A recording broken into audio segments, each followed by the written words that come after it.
We've spent some time learning what polynomials are, how to identify them, and how to add and subtract them. And now we're going to move into the biggest thing that you really need to learn about polynomials in Algebra 1, and that is how to multiply and divide them. And so when we multiply polynomials, there are several different types of multiplication you need to learn. We need to learn how to multiply binomials times binomials and trinomials times trinomials and things of that nature. But we're going to start off with something much simpler, which is just a monomial multiplied by a polynomial.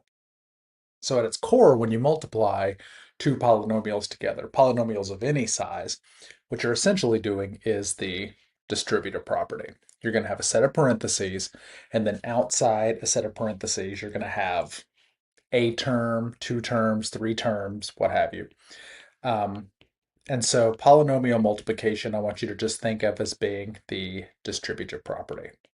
So a monomial multiplied by a polynomial, it's very easy to see how this is the distributive property. We have a 6y in front of the parentheses, and we're going to take this 6y and we're going to multiply it by all three things inside the parentheses.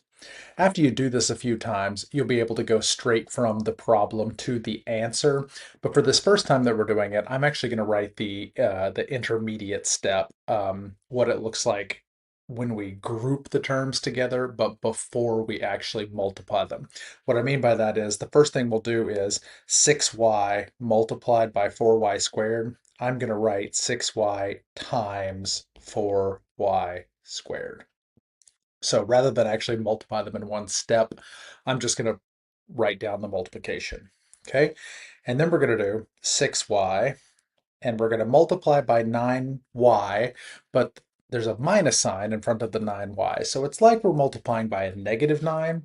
So we're going to do negative or minus, and then 6y times 9y.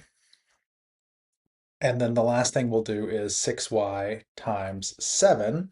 And again, there was a minus sign in front of the 7, so minus 6y times 7. Now, as I say, after you do this a little while, you'll get comfortable with multiplication of polynomials and you won't need to write this step. But the first time we're doing it, I'm going to go ahead and write out this step. And so now what we're going to do is we're going to go ahead and multiply these monomials together. So we're going to do 6y times y squared. And this is something that we've done for a while. Way back whenever we learned our exponent rules, we learned how to multiply these two things together. First, we do 6 times 4, which is 24. And then we do y multiplied by y squared. We add the exponents, so y times y squared is y to the third power.